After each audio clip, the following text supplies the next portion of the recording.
The Venture sliced through the darkness between stars, its adaptive hull gleaming dully in the light of an unmapped sun. Commander Elena Reyes stood at the viewport, hands clasped behind her back, her reflection a ghostly overlay against the vast emptiness before her. A third-generation spacer with commendations that should have earned her missions to the furthest reaches of human exploration, she instead found herself perpetually confined to this, the periphery of what the Galactic Consortium deemed acceptable human territory. 27 colonies, 6 alien civilizations encountered. And yet humanity remained puzzlingly isolated, relegated to a cosmic backwater, while the consortium races traded, expanded, and thrived amongst the stars. The official explanation, that humanity was still developing the necessary cultural frameworks for deeper integration, had worn thin decades ago. Commander, Lieutenant Santos approached, his steps measured against the subtle vibration of the ship's engines. We've detected an anomalous energy signature in the Kepler 438 system. It's unusual. Reyes turned, one eyebrow raised. Define unusual, Lieutenant. Pulsed tachyon emissions with a non-random pattern. Definitely artificial. Santos hesitated. It's also just outside our permitted survey range. Reyes felt Salvan shift uncomfortably beside her. The consortium advisor assigned to her crew, its elongated digits tapping a nervous rhythm against its environment suit. The alien's faceted eyes reflected the starlight in prismatic patterns as it spoke. Protocol dictates an immediate report to Harmony Station, Salvan said, vocal sacs pulsing with each precisely modulated word. Further investigation is not authorized for vessels of your classification. Reyes met the alien's gaze steadily. Protocol also requires investigation of potential navigational hazards within 5 light-years of established trade routes. Kepler 438 falls within that parameter. A convenient half-truth. The system was 4.97 light-years from the nearest route. I must register an official objection, Salvan said, but Reyes was already turning away. Noted. Helm, set course for the anomaly. Standard approach protocol. As the Venture altered its trajectory, Reyes caught Santos watching her with a knowing look. Career-risking decisions like this had kept her from advancement for years, but some mysteries demanded investigation, particularly those the consortium seemed determined to keep humans from exploring. 3 hours later, the Venture drifted in the shadow of a shattered moon orbiting Kepler 438 bits. Ahead, suspended in the vacuum, rotated a smooth ovoid object approximately 12 meters in length. Its surface bore the patina of extreme age, micrometeorite impacts pitting its otherwise seamless construction. No visible propulsion systems, no recognizable communication arrays. Yet it was undeniably artificial. Initial analysis confirms it's not consortium technology, reported Chief Science Officer Navarro, her dark eyes reflecting the holographic display. Material composition includes elements we've never encountered. And there's something else. The object appears to be damaged.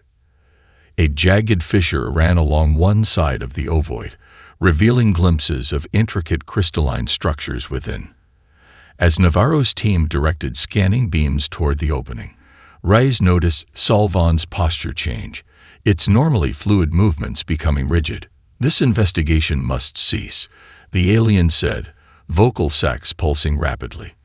This object represents unknown technology that could pose biological or technological contamination risks. That's why we're conducting remote scans, Reyes countered, her patience wearing thin. Standard first contact protocols, the same ones your consortium insists we follow to the letter. Before Salvan could object further, Navarro straightened suddenly. Commander, the object is responding to our scans. Energy levels are rising. Defensive measures, Reyes asked sharply. No, it's... Navarro frowned. It's more like it's waking up. The alien probe rotated faster, the fissure along its side widening as internal lights flickered to life. A beam of coherent energy suddenly erupted from the opening, sweeping across the Venture's observation deck. Unlike any scanner Rice had encountered, the light seemed to pass through the ship's hull without resistance, bathing the crew in a soft amber glow. As the light touched her skin, Rice felt a strange resonance, as if something long dormant within her had recognized something ancient without. Around her, the human crew members reacted similarly, some gasping, others swaying slightly where they stood. Only Salvan remained unaffected, its faceted eyes widening in what Reyes now recognized unmistakably as fear. The probe emitted a pulsed signal. 3 bursts, then 5, then 8, a simple mathematical sequence that required no translation. A greeting. A recognition. Then, with a sudden flare of energy that momentarily blinded the ship's sensors, the device self-destructed, leaving only fragments spinning in the vacuum. What the hell just happened? Rice demanded, turning to Salvan. But the alien was already at the communication console, its digits flying over the controls as it sent an encrypted message bypassing the ship's normal channels. Something fundamental had just changed, though Rice couldn't articulate what. The signal from the destroyed probe rippled outward, breaking through barriers established millennia ago, carrying an ancient message that would soon reach every human in the galaxy. Remember what you are. Meanwhile, on Earth, geneticist Dr. Wei Cheng stared in disbelief at his quantum sequencer's display. What had begun as routine research into space adaptation syndrome had revealed something impossible. An unexplained, dormant section of human DNA, preserved identically across all his diverse samples, unlike anything in the genetic record. More disturbing still, the quantum-level analysis revealed these gene sequences were artificially suppressed by nanostructures embedded in human cells. Structures too elegant, too perfect to have evolved naturally. "We need to report this immediately," urged Dr. Sahira Nayar, excitement making her voice tremble. "The consortium liaison will want to see this right away." Wei's fingers hovered over the transmission button, but something primal and inexplicable held him back, an instinct he couldn't name telling him to wait, to hide, to protect this discovery from alien eyes. "Not yet," he said quietly, saving the data to an isolated quantum storage device. "Let's verify our findings first." As Wei secured the data, he couldn't explain the sudden sense of being watched, hunted. Nor could he explain why. For the first time in his life, he felt perfectly, terribly equipped to hunt back. The venture limped back toward Harmony Station, its systems operating at minimal capacity. Commander Rice had ordered 3 consecutive days of diagnostic scans, but the engineers found nothing physically wrong with the vessel. The ship simply resisted functioning at full capacity, as if some fundamental disagreement existed between machine and crew. In her private quarters, Rice pressed her palms against her temples, fighting another wave of the strange migraine that had plagued her since the probe's destruction. Behind her closed eyelids, images flashed. Star patterns she'd never seen, worlds she'd never visited, hunts she'd never participated in. The ship's medical officer had already treated 7 crew members for similar symptoms. Lieutenant Santos entered after a perfunctory knock, his normally immaculate uniform rumpled from lack of sleep. "Commander, you need to see this." He handed her a datapad displaying biorhythm readings from the human crew. Every reading showed the same anomaly. Neural activity in the brainstem and cerebellum had increased by 17% shipwide. "And our consortium guests?" she asked. "Normal readings." "They're watching us, Commander." "More than usual." Rice nodded. She'd noticed the same. The way Salvan and the other advisors clustered together, speaking in dialects their translators conveniently malfunctioned on. The way they maintained precise distances from human crew members, as if suddenly wary of contamination. "We'll be docking in 6 hours," Santos continued. "The consortium has already requested our full logs and sensor data, and they'll get exactly what protocol requires," Rice replied, meeting his gaze meaningfully. Santos nodded slightly. Certain recordings would be accidentally corrupted, particularly those showing how the probe had scanned the human crew members differently than it had the alien advisors. When the Venture finally docked at Harmony Station, the gleaming wheel-shaped habitat that served as the primary human consortium interface hub, the reception was unlike anything in Raya's experience.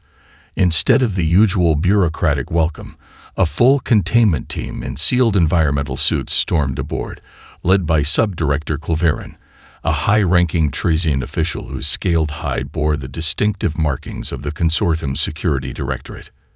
"Your vessel is under quarantine," Cleverin announced, the translator struggling to modulate the harsh tones. "All personnel will submit to immediate medical evaluation." Before Rice could protest, the containment team separated the crew, isolating them in individual holding cells disguised as medical observation rooms. Through the one-way observation window, Rice watched her people subjected to invasive scans that focused primarily on their central nervous systems. When young Ensign Chen's scan revealed something that caused the medical team to back away in alarm, Rice pounded on the window. "What are you doing to him?" she demanded, but received no answer as the boy was sedated and removed on a sealed gurney. The interrogation, when it finally came, was less about her mission report and more about specific questions that made Rice increasingly uneasy. "Was there a signal?" Cleverin asked for the third time, secondary eyelids flickering rapidly across vertical pupils. "Did the probe emit any form of transmission before its destruction?" "It's in my report," Rice repeated, maintaining the practiced neutrality that had kept her alive in diplomatic situations. "A simple mathematical sequence, 3, 5, 8. And it scanned your crew directly. Through the hull." "Yes, standard identification protocol," I assumed. Cleverin made a gesture Raya's translator couldn't interpret, and the alien officials surrounding her broke into urgent discussion in a language she'd never heard before, one the supposedly universal translators refused to process. Light years away, in an abandoned university sub-basement beneath New Beijing, Dr. Wei Cheng hunched over a jerry-rigged quantum sequencer borrowed from the medical center. The screens surrounding him displayed the impossible. Cell cultures containing activated segments of the dormant DNA were developing structures with no known biological function. Under the microscope, the modified cells pulsed with bioluminescent activity, consuming energy at rates that should have been impossible to sustain. More disturbing still, isolated clusters of cells from different samples appeared to be coordinating their activity despite physical separation, communicating through some mechanism Y couldn't identify. When he ran computer simulations of full activation sequences, the models inevitably crashed after predicting physiological changes that defied known biology. One partial simulation had briefly displayed a blueprint for neural pathways unlike any in human or known alien anatomy, optimized for functions Y could only guess at. His secure terminal chimed with an incoming transmission, the 5th from Sahira today. This time, he finally accepted. "Wei, they're looking for you," her voice came through, tense with fear. "Consortium officials claiming to be from the medical exchange. They've seized our lab, our samples, everything. They're saying it's about an ethics violation, but they went straight for your genomic sequencing data." "Did they find anything?" Wei asked, already knowing the answer. "No. I wiped everything when they first arrived." A pause. "Wei, what did we discover?" He stared at the cells pulsing with alien purpose beneath his microscope. "I don't know yet, but I don't think it's something they want us to find." Across human space, the pattern repeated itself. Hospital admissions for neurological events spiked on every colony. People reported vivid dreams of hunting across the stars. Children drew pictures of creatures no human had ever encountered. And everywhere, consortium ships arrived in unprecedented numbers, their official explanation of routine diplomatic updates, contradicted by the security forces they deployed and the strange scanners they now used on humans at every checkpoint. On the mining colony of Ta City IV, deep beneath the surface where helium-3 deposits drew human industry, Jakub Novik paused in the narrow tunnel, suddenly overwhelmed by a strange sensation, as if something long dormant within him had finally begun to wake. The helium-3 mine on Tav City IV operated 26 hours a day, the constant hum of extraction equipment reverberating through tunnels carved nearly 2 kilometers beneath the colony's surface. Jakub Novak had spent 12 years navigating these narrow passages, the low gravity making his tall frame less of a disadvantage than it had been on Earth. Today, something felt wrong. The mining suit that had fit him perfectly for years now seemed constrictive across his shoulders and chest. The ambient sounds of machinery and fellow miners, once a background hum, now assaulted his ears with painful clarity. He could distinguish individual conversations through solid rock, hear the heartbeats of his team members. "You all right, Novak?" Foreman Chen asked, her voice laced with concern. "You've been standing there for 5 minutes." Jakub opened his mouth to respond, but the words died in his throat as a wave of sensory information crashed over him. He could smell the mineral composition of the rocks around him, taste the chemical signatures of his companion's fear and confusion, see heat signatures through the tunnel walls. Then came the pain, white-hot and relentless, beginning at the base of his skull and radiating outward until every cell in his body seemed to scream. He didn't remember screaming himself, but the horrified expressions of his fellow miners told him he must have. As consciousness fled, his last thought was oddly coherent. "They altered us. They're coming to finish what they started." In the colony's understaffed medical bay, Dr. Ling Chen sedated the convulsing miner and activated the diagnostic scanner. What she saw on the displays defied medical science. Novik's skeletal structure was visibly remodeling itself, muscle density increasing by the minute, neural pathways restructuring along unfamiliar patterns. His unconscious body temperature should have been lethal, yet his vital signs remained strong, stronger than human baseline. "Run a genomic scan," she ordered the nurse, "and contact the consortium medical liaison. This is beyond our capabilities." 6 hours later, Dr. Chen returned to find the reinforced restraints shredded on the floor. Jakub Novak stood at the observation window, perfectly still, his enlarged frame silhouetted against the harsh medical lighting. When he turned, his movements possessed a fluid precision that made the doctor's instincts scream predator. His eyes had changed, the pupils elongated, the irises reflecting light like a nocturnal hunter's. When he spoke, the words emerged in no human language she recognized, yet somehow she understood his warning. "They're coming. They've always feared we would remember." The colony's perimeter sensors pinged with an unscheduled ship entering orbit. In the administrative hub, the director received an emergency communication. A consortium medical support team requested immediate landing clearance for a quarantine situation. Dr. Chen felt a cold certainty that letting these aliens near Jakub would be signing his death warrant. "They're already here," she said quietly, "looking for you." Jakub nodded, a strange calm settling over his transformed features. "They've been watching us for millennia, waiting for this moment, waiting for us to wake up." When 4 medical assistants in sealed environmental suits arrived, escorted by armed security, Jakub's heightened senses detected their fear beneath the sterile protocols and diplomatic facades. Their weapons were set to lethal, not stun. Their scanners were calibrated to his specific biosignature. This was no rescue mission. In a blur of motion that security cameras captured but human eyes could barely follow, Jakub disabled the armed escorts with terrifying efficiency, movements too precise, too lethal for someone with no combat training. The aliens' reinforced suits tore like paper beneath his strengthened hands. He took nothing from the infirmary but a data pad before disappearing into the wilderness of the barely terraformed world. On Earth, Dr. Wei's secure terminal exploded with encrypted data from medical professionals across human space. The pattern was unmistakable. Ordinary humans suddenly manifesting extraordinary abilities, accompanied by physiological changes that rewrote their basic biology. Enhanced strength, accelerated healing, heightened senses, and in every case, the consortium moved to quarantine the affected individuals, who were never seen again. Wei recognized the truth in the data.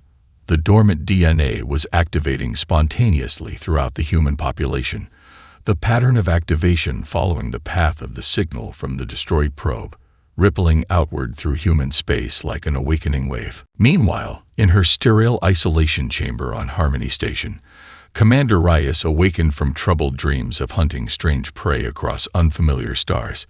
She reached for the water cup beside her bed, only to find it crushed in her grip, the reinforced polymer shattered by strength no human should possess. "They're lying to us," she whispered to the empty room. "About everything." 3 weeks in Ta City IV's unforgiving wilderness accelerated Jacob's transformation. His body continued reconstructing itself according to a genetic blueprint older than human civilization. Muscles densified until he could leap 20 meters in a single bound. His vision adapted to see across multiple spectrums: infrared, ultraviolet, electromagnetic fields. His hearing grew so acute he could detect the wing beats of insects kilometers away. When consortium hunter-killer drones finally located him in a remote canyon, Jacob didn't flee. He watched them approach with a predatory calm, perceiving weaknesses in their design that would have been invisible to him before. As they surrounded him, his body moved with a fluid intelligence that felt both alien and eerily familiar. He didn't just evade their targeting systems. He systematically dismantled the machines with precise strikes to vulnerable components, his hands moving faster than the drone's sensors could track. Examining the fractured hull of one drone, he found confirmation of his suspicions. These weren't standard security models, but specialized units with biological containment protocols and genetic-targeted weapons. They had come prepared for exactly what he had become. As twilight descended, bringing Ta City IV's spectacular ring system into view, Jacob sensed others approaching, not through sight or sound, but through a new perceptual channel that detected consciousness itself. They moved through the darkness with perfect assurance, a dozen figures converging on his position without communication. No human could navigate the treacherous terrain so confidently in near darkness. But they weren't entirely human anymore. Neither was he. A woman emerged from the shadows, her movements carrying the same predatory grace as his own. Her eyes reflected the starlight like polished amber, pupils elongated into vertical slits. Power radiated from her, not just physical strength, but something deeper, a presence that resonated with something primal in Jacob's transformed mind. "I am Amara," she said, her voice carrying harmonics that bypassed his ears and spoke directly to his brain. "You've awakened more completely than most. That makes you valuable and hunted." "What's happening to us?" Jacob asked, his own voice strange in his ears, deeper and carrying similar harmonic patterns. "The simplest explanation. We're remembering what we really are." In a hidden cave system whose mineral composition shielded them from orbital scans, Amara led Jacob to a gathering of transformed humans, scientists, miners, technicians, soldiers, all in various stages of awakening. At the center of their encampment sat an object that made Jacob's newly enhanced senses tingle, a crystalline matrix similar to components from the shattered probe that had triggered Commander Ray's fateful investigation. "We've collected fragments for years," Amara explained. "Pieces of our history the consortium tried to erase. This one still functions." She placed her hand on the crystal, which pulsed with inner light. "It contains memory engrams, experiences stored by our ancestors before the alteration." When Jacob hesitantly touched the crystal, his consciousness exploded outward. He was no longer himself, but an observer riding within the experiences of another being, a hunter from before the change. They strode confidently through a vast chamber where representatives from a dozen alien civilizations waited in barely concealed fear. They could taste their apprehension, smell the pheromones of their distress. Some species' cardiovascular patterns were so distinctive that they could track individuals by heartbeat alone across light years. The memory shifted. Now they fought alongside others of his kind against a coalition force, the hunters' superior reflexes and combat instincts allowing them to devastate much larger forces. But the coalition kept coming, wave after wave, sacrifice after sacrifice, until even the hunters' stamina began to fade. The final memory struck with painful clarity. A sterile laboratory where captured hunters lay immobilized as coalition scientists extracted genetic material, discussing modifications to suppress aggressive tendencies and predatory instincts while preserving basic cognitive function. "They didn't kill us," Amara said as Jacob returned to his own consciousness, gasping.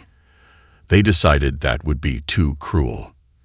Instead, they rewrote our genetic code, suppressed our true nature, and abandoned us on Earth to develop as a peaceful species they could control. The consortium," Jacob began, "is largely descended from the same coalition that defeated us," Amara confirmed. "They've kept humans isolated not to protect us, but to contain us, monitoring for any sign that our true nature might reawaken." Her amber eyes gleamed in the darkness. The probe Commander Rice found was an ancient hunter beacon, one of many scattered throughout the galaxy before our defeat, designed to trigger our dormant genetic code if it detected certain conditions. "What conditions?" Jacob asked. "That," Amara said grimly, "is what we need to discover." Dr. Weicheng hadn't left his hidden laboratory in 17 days. The walls were lined with holographic projections tracking the awakening wave sweeping through human populations, a phenomenon that defied conventional genetic transmission. Test results from his underground network of medical professionals revealed a pattern that would have been impossible had he not seen it himself. Nearly 30% of humans tested showed some level of activation, with the percentage rising exponentially. "It's not spreading, it's synchronizing," he murmured to the empty room. The dormant hunter genes weren't being transferred between individuals. They were activating in response to the beacon's signal, each awakened human becoming a localized transmitter that accelerated the process in others nearby. His predictive models projected complete activation throughout the human species within 6 months. What would happen then, he couldn't begin to guess. The laboratory's secure communication system chimed with an incoming transmission from Dr. Sahira Nayar, now operating from a resistance safe house in New Calcutta. "Wei, it's getting worse." Her holographic image flickered with the telltale signs of scrambled transmission. "Consortium forces are conducting house-to-house searches on every colony world. They're taking anyone showing early signs, enhanced reflexes, pupillary changes, even children with unexplained fevers." "The detention facilities?" Wei asked, dreading the answer. "Empty," Sahira replied flatly. "We've bribed officials, hacked security systems. No one taken by consortium medical teams has been seen again." Wei's hands trembled slightly as he transferred his latest research, a method to identify those on the verge of awakening, to this secure channel. "Distribute this through the network. It doesn't stop the process, but it might help people prepare, go into hiding before visible signs appear." After disconnecting, Wei stared at his own reflection in the darkened screen. The changes in himself were becoming harder to hide. The altered eye structure, the increased muscle definition, despite weeks without exercise, the heightened awareness that let him track the movements of insects in the walls. Soon, he wouldn't be able to pass for an unmodified human, even briefly. Across human space, the awakening accelerated despite the consortium's increasingly desperate containment efforts. In the abandoned subway tunnels beneath Old Chicago, 300 transformed humans gathered in a makeshift community, those further along in the process teaching newly awakened individuals to control their enhanced senses and abilities. Underground networks formed on every colony world, communicating through encrypted channels, and increasingly, through the strange telepathic abilities that manifested in some of the transformed. Families fractured as paranoia spread, some turning in loved ones who showed signs of change, believing the consortium's promises of medical assistance. Others hid their transforming relatives, creating hiding places in walls, basements, air ducts. The transformations varied wildly among individuals. Enhanced strength and reflexes were nearly universal, But beyond that, specializations emerge. Some developed precognitive flashes that allowed them to anticipate events seconds before they occurred. Others became empathic, able to sense emotions as distinctly as stents. A few manifested more exotic abilities, manipulating electrical fields, perceiving radiation spectrums invisible to normal humans, or communicating telepathically over short distances. The most fully transformed, like Jacob and Amara, displayed the complete hunter genetic expression. Their bodies almost entirely reconstituted along the ancient genetic blueprint, with the full spectrum of predatory abilities. The consortium abandoned all pretense of diplomatic equality with humanity. Military vessels established blockades around Earth and major colonies, while armed security teams with alien commanders conducted increasingly violent raids on human settlements.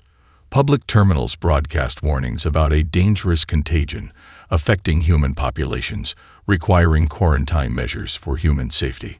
Few believe these transparent lies anymore. Aboard Harmony Station, Commander Rice, her transformation now advanced enough that she could sense the emotions of others and see in complete darkness, moved through maintenance shafts and utility corridors, staying one step ahead of consortium security forces. Her enhanced hearing caught fragments of communications, enough to understand the aliens' mounting panic as the awakening spread faster than their containment protocols could manage. Using access codes memorized before her escape from detention, Rise infiltrated a secured communication hub. What she found confirmed her worst fears: orders for species-wide containment procedures, should the current measures fail. The attached specifications described orbital platforms designed for mass sterilization of planetary surfaces. They weren't planning to contain humanity anymore. They were preparing to exterminate it. With renewed urgency, Rise made her way toward the docking bays where the Venture remained impounded. If she could reach the ship, contact her scattered crew members who'd also begun transforming. Perhaps they could escape, find others like themselves, discover the truth behind the awakening. She moved silently through the shadows, her hunter instincts guiding her past security checkpoints with preternatural awareness of patrol patterns and blind spots. Time was running out, not just for her, but for humanity itself. The consortium's first major tactical error occurred on Mars Colony. Security forces attempting to detain a family with 2 awakened children met unexpected resistance, not just from the family, but from neighbors whose dormant hunter genes activated in response to the perceived threat. What began as a standard detention operation ended with 6 security officers dead and an entire habitat dome in open rebellion. Similar incidents cascaded across human settlements as the awakening accelerated beyond the consortium's predictive models. The hunter genes contain not just physical enhancements but instinctive behavioral patterns. When threatened, transformed humans naturally formed pack structures for mutual defense. Those further along in their awakening found themselves instinctively assuming leadership roles that others recognized and followed without question. The orbital bombardment of New Denver Colony marked the turning point. Consortium officials claimed it was a surgical strike against a rebel stronghold, but surveillance footage smuggled off-world revealed the truth: indiscriminate fire that killed thousands of civilians along with the targeted awakened humans. The massacre became a rallying cry across human space. Isolated resistance cells coalesced into organized rebellion. Hunter abilities that had begun as survival adaptations became weapons: enhanced strength and reflexes, tactical intuition, the ability to sense approaching danger before it arrived. What humans lacked in technology and numbers, they compensated for with preternatural coordination and instincts evolved for hunting. Consortium commanders reported in increasingly panicked transmissions that humans seemed to anticipate their strategies, moving to counter operations before they began. More disturbing still, some transformed humans demonstrated abilities to manipulate energy fields, disrupting consortium weapons systems, or even deflecting weapons fire through some unexplained mechanism that defied conventional physics.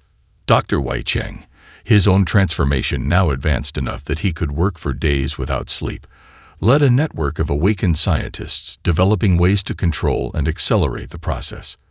Their breakthrough came in understanding the quantum-entangled nature of hunter neural structures. Properly stimulated, these structures could selectively activate specific hunter traits while preserving human identity and conscious control. The procedure, painful but effective, became the Resistance's most valuable asset.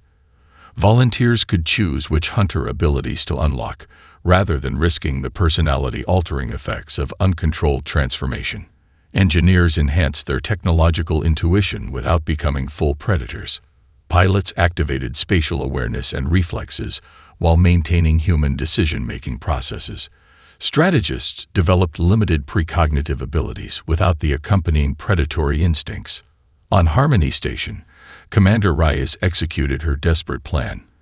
In a daring night operation that left 6 consortium security officers unconscious but alive, a deliberate choice that her fully awakened hunter instincts had initially resisted, she reclaimed the venture with the help of transformed crew members who had been hiding throughout the station. As they broke away from the docking clamps, Reyes felt a moment of pure exhilaration. Her enhanced reflexes allowed her to pilot the ship with a precision that would have been impossible before, anticipating the consortium interceptors' movements and finding gaps in their formation that no human should have been able to perceive. "Where are we going, Commander?" Lieutenant Santos asked as they prepared for the jump to FTL. His eyes now reflected light like hers, his transformation nearly as complete. Following the signal, Reyes replied, inputting coordinates based not on calculations, but on an intuitive sense that pulled at her transformed consciousness. Back to its source. The venture vanished into superluminal space, leaving the consortium fleet in disarray. For weeks, they followed the fading echo of the activation signal, making increasingly precise jumps guided by their enhanced intuition. The path led them beyond charted space, past the borders of known consortium territory, into a region of space obscured by a nebula of exotic particles that confused standard sensors, a perfect natural cloak. At the nebula's heart they discovered a star system unlike any in human records, and orbiting its central star, a massive space station of hunter design. Its architecture was both familiar and alien, smooth organic curves housing technology far beyond current understanding. "It's been waiting for us," Reyes whispered as the station's automated systems scanned their ship and began the docking sequence without any input from their side. The hunter genes in their bodies served as the only authentication needed. Inside, they found chambers that had waited millennia for their return, and a repository of knowledge that would change everything they understood about themselves and their place in the cosmos. The truth unfolded in a cascade of immersive memories fed directly into their transformed neural structures. The hunters weren't simple predators, but guardians, genetically engineered millennia ago by an elder species called the Shapers to protect younger civilizations from threats beyond the galaxy. And as the final memory engrams settled into their consciousness, one question burned brighter than all others. What catastrophic threat could be approaching that would trigger the Hunter Awakening Protocol after so many millennia of dormancy? As Reyes and her crew integrated the vast repository of hunter knowledge, the ancient station shuddered to life around them. Wall panels shifted like living tissue, revealing holographic displays that materialized from light and energy. What they showed chilled even their transformed blood. "What are we seeing?" Lieutenant Santos whispered, though they all instinctively understood. "The reason we exist," Reyes answered, her voice barely audible. The displays showed a cosmic horror approaching the Milky Way, one that had consumed countless galaxies in its relentless expansion. The Harvester Swarm, a vast, hive-minded entity composed of billions of biomechanical units linked by a distributed consciousness that spanned light years. The visualization zoomed through the void between galaxies, tracking the swarm's inexorable approach as it detected the energy signatures of the Milky Way, and altered course, accelerating. The station's AI, awakening after millennia of dormancy, communicated directly through their transformed neural structures. The hunters were created specifically to combat this ancient enemy, which returns in cycles measured in millions of years. Images flooded their minds. Previous cycles of devastation, entire civilizations consumed, their neural energy harvested to expand the swarm's consciousness. The hunters' unique abilities to sense consciousness across vast distances, to perceive the quantum entanglement patterns that form the swarm's distributed mind, to target and disrupt its command nodes, made them the galaxy's only effective defense. This is why we were made, Rise realized, not as conquerors or predators, but as guardians against extinction. The station provided one final gift, a comprehensive tactical assessment of the swarm's approach vectors and blueprints for weapons that interface directly with hunter biology, channeling their natural abilities into focused offensive capabilities. "We need to warn everyone," Santos said. "The consortium, the colonies, everyone." "They won't believe us," Rise replied. "Not without proof." "Then we bring them proof." The venture, enhanced with recovered hunter technology, raced back toward human space. They arrived to find apocalyptic conflict, orbital stations in flames, planets under siege, refugee fleets scattered across systems as awakened humans and consortium forces engaged in desperate battle. Using the enhanced communication abilities of her fully transformed crew members, Rise broadcast simultaneously to both human and consortium leadership. The message bypassed conventional channels, transmitted directly into the minds of key figures on both sides of the conflict. Humanity was never meant to be contained forever. We were a safeguard, preserved until needed. The ancient hunter beacon activated because it detected the harvester swarm's approach, a threat that will consume every sentient species without discrimination.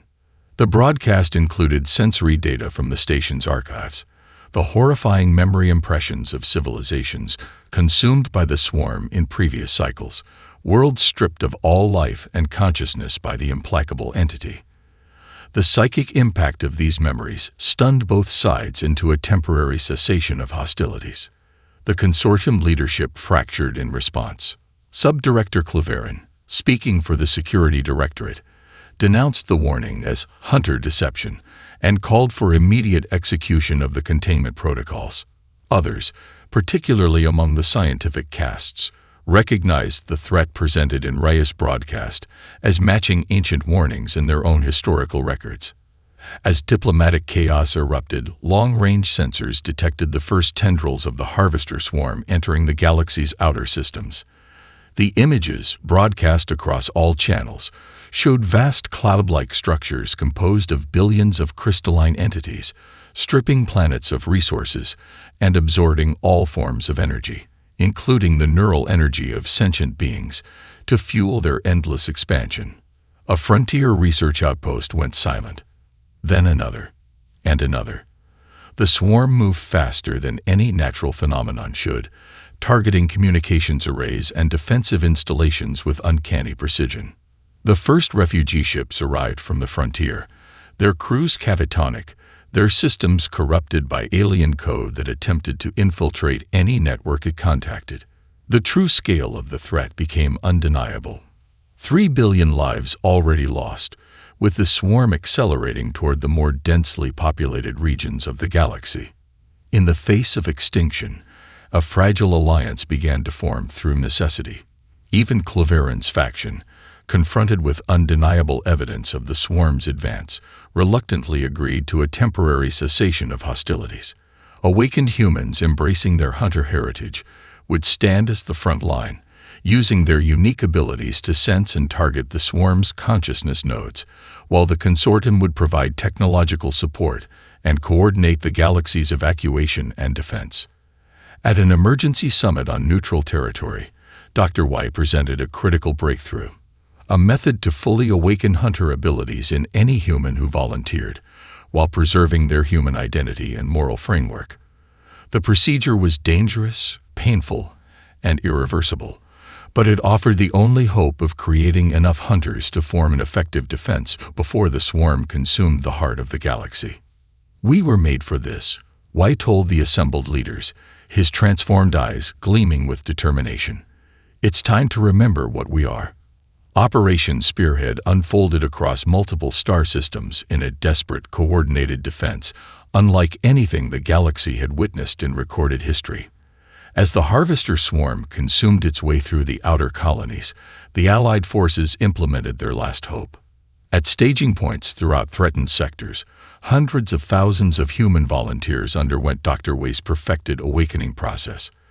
The transformation chambers, hastily constructed from repurposed medical facilities, echoed with screams as human bodies reshaped themselves according to ancient genetic blueprints. Not all survived the process, but those who emerged stood transformed, their eyes reflecting starlight with predatory intensity, their minds linked in a telepathic network that spanned light years. Commander Reyes, fully transformed and interfaced with recovered hunter technology, coordinated the defense from the enhanced venture. The ship, now more organism than machine, responded to her thoughts with perfect precision.